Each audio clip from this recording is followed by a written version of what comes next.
नमः शिवाय। श्री महालक्ष्मी नमः। नमो भगवते वासुदेवाय। जय मां सरस्वती। जय श्री कृष्ण। राधे राधे। आज मैं आपसे कोई दवा बेचने नहीं आया हूं।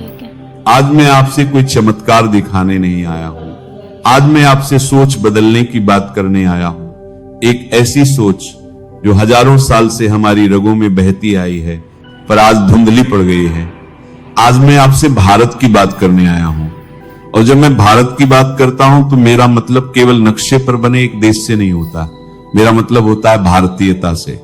वो भारतीयता जो सिर्फ एक भूगोल नहीं, एक चेतना है, एक जीवन दर्शन है, एक समग्रता है, जिसमें जीवन के हर पहलू को जोड़कर देखा जाता है। और सुनो, जब ये जीवन दर्शन बिगड़ जाता है तब बीमारियां जन्म लेती हैं। केवल शरीर की बीमारियां नहीं, समाज की बीमारियां, राष्ट्र की बीमारियां। आज आदमी बीमार है, देह से भी बीमार है, मन से भी बीमार है, राष्ट्र की बीमारी की दोनों ने बीमार है में, और सबसे ज्यादा सोच से बीमार है। हमने स्वास्थ्य का अर्थ भुला दिया है। स्वास्थ्य का अर्थ है स्वस्थ, यानी अपने आप में स्थित। आज हम अपने आप में स्थित नहीं हैं, हम भटके हुए हैं। बाहर की हर चीज को अंदर ठूंस रहे हैं और अंदर की हर बात को बाहर उगल रहे हैं। यह असंतुलन ही सब रोगों की जड़ है। आज की सबसे बड़ी बीमारी है अधीरता। आदमी को सब कुछ तुरंत चाहिए, सुख तुरंत चाहिए, आराम तुरंत चाहिए, इलाज तुरंत चाहिए। दर्द हुआ गोली, तकलीफ हुई ऑपरेशन, कारण समझने का धैर्य नहीं है। पर भाइयों, भारत की आत्मा अधीर नहीं है, भारत की आत्मा धैर्य है, भारत की आत्मा विवेक है। वह कहती है ठहरो, देखो, समझो, फिर आगे बढ़ो। यही विवेक आयुर्वेद का भी मूल आधार है। अब आयुर्वेद क्या है, इसे गहराई से समझो। आज लोग आयुर्वेद को कमजोर समझते हैं, कहते हैं ये धीमा है, पुराना है, देसी है, तुरंत असर नहीं दिखाता। लेकिन मैं पूछता हूं, जो विद्या हजारों साल से मानव जाति को जीवित रखे, उसे बीमार होने से बचाए, उसे संतुलित रखे, क्या वह कमजोर हो सकती है? नहीं। असल में हमारी समझ कमजोर हो गई है। हमने तेज को अच्छा मान लिया है। आयुर्वेद का अर्थ सीधा है आयु प्लस वेद, आयुर्वेद अर्थात जीवन का पूरा ज्ञान, केवल बीमारी मिटाने का नहीं, बल्कि जीवन को सही ढंग से जीने का विज्ञान। इसके महान आचार्य चरक ऋषि ने साफ कहा है, स्वस्थस्य स्वास्थ्य रक्षणम आतुरस्य विकार प्रशमनम च। यानी आयुर्वेद का पहला काम है जो स्वस्थ है उसके स्वास्थ्य की रक्षा करना, और दूसरा काम है जो बीमार है उसकी व्याधि को शांत करना। देखो कितना सुंदर क्रम है, पहले बचाव फिर इलाज। पर आज हम उल्टा कर रहे हैं। पहले लापरवाही से बीमारी को निमंत्रण देते हैं, फिर दवा और ऑपरेशन के पीछे भागते हैं। यह चरक के सिद्धांत के विपरीत है। अब आधुनिक चिकित्सा और आयुर्वेद के फर्क को समझो। आधुनिक चिकित्सा अक्सर लक्षण केंद्रित है। वह कहती है जहां दर्द है वहीं इलाज करो, जहां टूटा है वहां पट्टी बांधो। इससे तात्कालिक राहत मिलती है, इसमें कोई संदेह नहीं।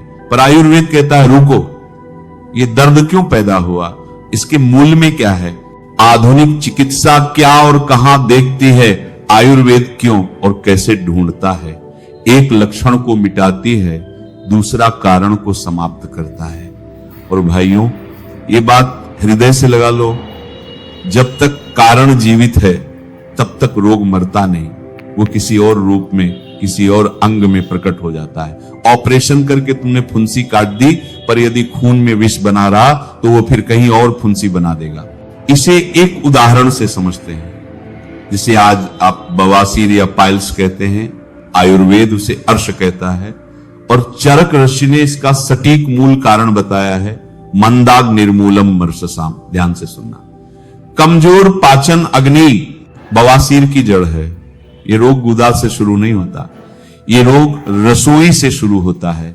जो अनाप शनाप भारी गरिष्ठ भोजन तुमने किया, ये रोग दिनचर्या से शुरू होता है। घंटों एक जगह बैठे रहना, शरीर को न हिलाना, ये रोग तनाव से शुरू होता है। चिंता, क्रोध, भय जो तुम्हारे पाचन तंत्र को सबसे पहले कमजोर करते हैं। जब पाचन खराब होता है तो मल सूखा और कठोर बनता है, उसे त्यागने के लिए जोर लगाना पड़ता है, जिससे नसों पर दबाव पड़ता है, वे फूल जाती हैं और अर्श यानी बवासीर बन जाता है। क्या तुम देख रहे हो, रोग का स्थान एक है पर उसकी उत्पत्ति तो पूरे शरीर और मन के कार्य व्यापार में है। इसीलिए आज बार बार ऑपरेशन होते हैं। आदमी कहता है ऑपरेशन कराया, मस्से काटे, ठीक हुआ, फिर कुछ महीनों सालों बाद वही रोग लौट आता है। क्यों?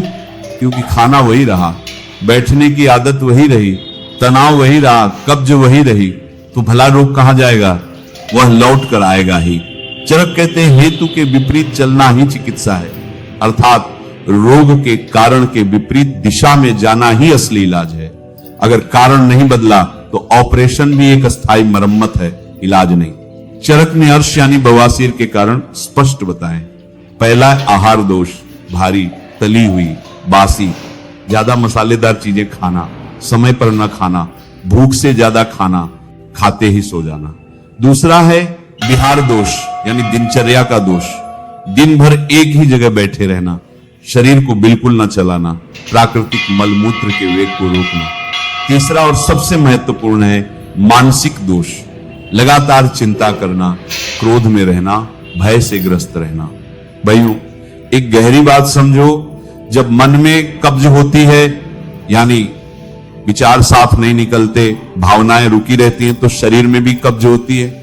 मन और आंत एक दूसरे के दर्पण हैं। अब थोड़ा तत्वों की बात करें। आयुर्वेद कहता है ये सारा संसार और हमारा शरीर 5 तत्वों से बना है। पृथ्वी, जल, अग्नि, वायु, आकाश, इन्हीं के संयोग से शरीर में 3 दोष बनते हैं, वात, पित्त और कफ। ये तीनों जब संतुलित रहते हैं तो स्वास्थ्य है, जब असंतुलित होते हैं तो रोग है। वाग्भट रस्य इसे सरल भाषा में समझाते हैं। वात का प्रकोपित होना दर्द, सूखापन, गैस, कब्ज का कारण बनता है। पित्त बिगड़ा तो जलन, बुखार, रक्तस्राव, सूजन होती है।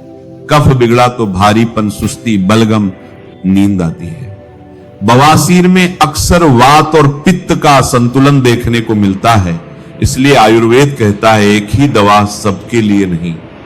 किसी को वात शांत करना है, किसी को पित्त, प्रकृति अलग अलग है। एक शांत स्वभाव का है बात, दूसरा चंचल। एक की पाचन अग्नि तेज है, दूसरे की मंद। उसके अनुसार आहार, दिनचर्या और औषधि होगी। यह है व्यक्ति केंद्रित चिकित्सा जो हजारों साल पहले हमारे ऋषियों ने खोजी थी। अब सुनो, कई लोग कहते हैं कि आयुर्वेद में ऑपरेशन नहीं होते। ये भ्रम है। शल्य चिकित्सा के जनक सुश्रुतदस्य हमारे ही हैं। उन्होंने नेत्र, कर्ण, नासिका, यहां तक कि प्लास्टिक सर्जरी तक की विधियां विस्तार से बताई, पर उनका विवेक देखो।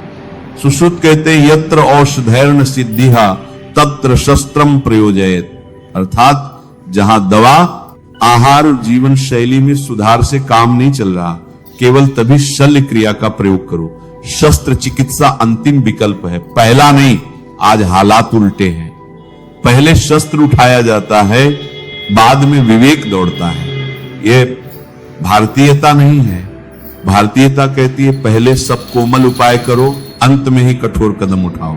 आयुर्वेद की पहली और सबसे महत्वपूर्ण औषधि है आहार। चरक कहते हैं आहार संभो ही देहा, यह शरीर आहार से ही बनता है। तो जिस चीज से शरीर बना है उसी से उसे ठीक भी किया जा सकता है। गलत आहार सबसे बड़ा रोग कारक है और सही आहार सबसे बड़ा रोग नाशक। दवा तो बाद में आती है। गलत भोजन हो तो सही दवा भी बेअसर हो जाती है या नई समस्या खड़ी कर देती है। आयुर्वेद में हर रोग के लिए पथ्य और अपथ्य बताया गया है। क्या खाएं, क्या न खाएं, ये कोई रोक टोक नहीं, विज्ञान है। इसी आहार का एक महत्वपूर्ण हिस्सा है फल। आयुर्वेद फल को इसलिए महत्व देता है क्योंकि फल प्रकृति का सीधा पका हुआ सात्विक प्रसाद है। इसे पचाने में शरीर को कम मेहनत करनी पड़ती है। जैसे अंगूर, आयुर्वेद में इसे द्राक्षा कहते हैं। चरक कहते हैं द्राक्षा मधुर है, शीतल है और बल देने वाली है। यह शरीर को पोषण देती है, रक्त को शुद्ध करती है और मल को नरम करके बाहर लाने में मदद करती है। फल शरीर को जोर जबरदस्ती से नहीं बल्कि धीरे धीरे सहजता से सुधारते हैं। इसी कड़ी में आती है सूखी द्राक्षा यानी किशमिश और मुनक्का। इन्हें आयुर्वेद में मृदु रेचक कहा गया है। मृदु यानी कोमल, रेचक यानी शुद्धि करने वाला, यानी ये जबरदस्ती हैजा या दस्त नहीं लाते बल्कि आंतों की प्राकृतिक गति को नरमी से उत्तेजित करके सहज शुद्धि करते हैं। रात भर पानी में भीगी किशमिश सुबह खाना एक बहुत ही सरल उपाय है, पर हर चीज की तरह इसमें भी संयम जरूरी है। वाग्भट रस्य चेतावनी देते हैं, अति सर्वत्र वर्जेत। अति हर जगह बुरी है, ज्यादा मात्रा गलत समय गलत प्रकृति के व्यक्ति के लिए यहां तक कि पानी भी विष बन सकता है। अब एक साधारण सब्जी की बात करें, मूली। आयुर्वेद में इसे मूलक कहते हैं। ये पाचन अग्नि को प्रज्वलित करती है, जड़ से ही अग्नि को बढ़ाती है। पर यहां भी आयुर्वेद अंधविश्वास नहीं सिखाता। वो कहता है हर चीज का समय, मात्रा और व्यक्ति की प्रकृति के अनुसार प्रयोग हो। रात को मूली खाना अच्छा नहीं, क्योंकि तब तक पाचन शक्ति कम होने लगती है। ये विवेक है। इन सबके मूल में है मन। चरक स्पष्ट कहते हैं, मनः शरीरस्य कारणम। मन ही शरीर का कारण है। मन बीमार तो शरीर बीमार। आज आदमी का मन डर में जी रहा है, भविष्य के डर में, भाग दौड़ में जी रहा है, सफलता की दौड़ में, तुलना में जी रहा है दूसरों से अपनी तुलना में। और फिर पूछता है तनाव क्यों है, बीमारी क्यों बढ़ रही है। मन की इस अशांति का सीधा प्रभाव हमारे पाचन, हमारे हार्मोन, हमारे रक्त प्रवाह पर पड़ता है।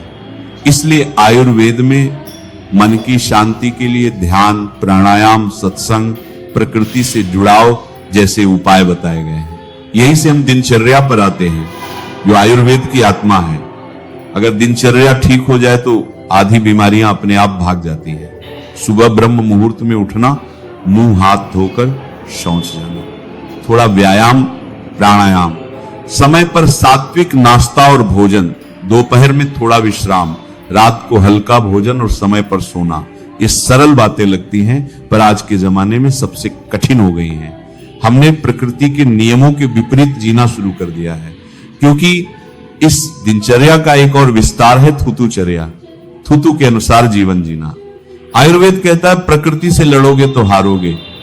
गर्मी में प्रकृति गर्मी देती है तो तुम ठंडक देने वाला हल्का तरल आहार लो। सर्दी में प्रकृति ठंडक देती है तो तुम गर्म स्निग्ध पौष्टिक आहार लो। वर्षा ऋतु में पाचन कमजोर होता है तो हल्का सुपाच्य खाओ। सर्दी में ठंडा सूखा खाएगा वह रोग को निमंत्रण देता है। तो भाइयों, ये सब मिलाकर क्या बनता है? भारतीयता का असली अर्थ। भारतीयता का अर्थ है दवा से पहले आहार पर ध्यान देना, ऑपरेशन से पहले विवेक से कारण ढूंढना, इलाज से पहले जीवन शैली सुधारना। यह समग्र दृष्टि ही भारतीयता है। हमने अपने घर, अपने रसोई घर, अपने दिनचर्या का ज्ञान खो दिया है और दवा की दुकानों पर भटक रहे हैं। भारत को भारतीयता के आधार पर फिर से खड़ा करना है तो इस आयुर्वेदिक सोच को लौटाना होगा। अपने रसोई को अपनी पहली दवाखाना बनाना होगा। अपनी दिनचर्या को अपनी सबसे बड़ी साधना बनाना होगा। अंत में चरक, सुश्रुत और वाग्भट तीनों एक ही सार बात कहते हैं, संतुलन ही स्वास्थ्य है। अति नहीं, अपर्याप्ति नहीं, बस संतुलन। खाने में, सोने में, जागने में, काम में, विश्राम में। ये संतुलन ही तो योग है। दवा से नहीं, विवेक से जियो। प्रकृति के साथ तालमेल बनाकर चलो। यही भारत की सनातन आत्मा है, यही असली भारतीयता है। इसे फिर से जगाना है, न किसी और से, अपने भीतर से। इसी विवेक को, इसी संतुलन को अपनाकर हम न सिर्फ अपने शरीर को स्वस्थ करेंगे बल्कि अपने समाज और राष्ट्र को भी नई ऊर्जा देंगे। ये कोई पुरानी बात नहीं है, ये शाश्वत सत्य है। इसे अपनाओ, प्रण करो कि आज से तुम अपने आहार पर ध्यान दोगे, दिनचर्या सुधारोगे और मन को शांत रखने का प्रयास करोगे। यही सच्चा राष्ट्र निर्माण है, अपने भीतर से शुरू होने वाला। नमः शिवाय। श्री महालक्ष्मी नमः। नमो भगवते वासुदेवाय। जय मां सरस्वती। जय श्री कृष्ण। राधे राधे।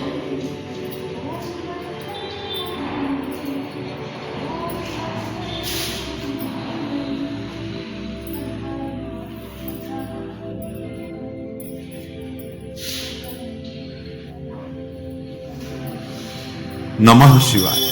श्री महालक्ष्मी नमः। नमो भगवते वासुदेवाय। जय मां सरस्वती। जय श्री कृष्ण। राधे राधे।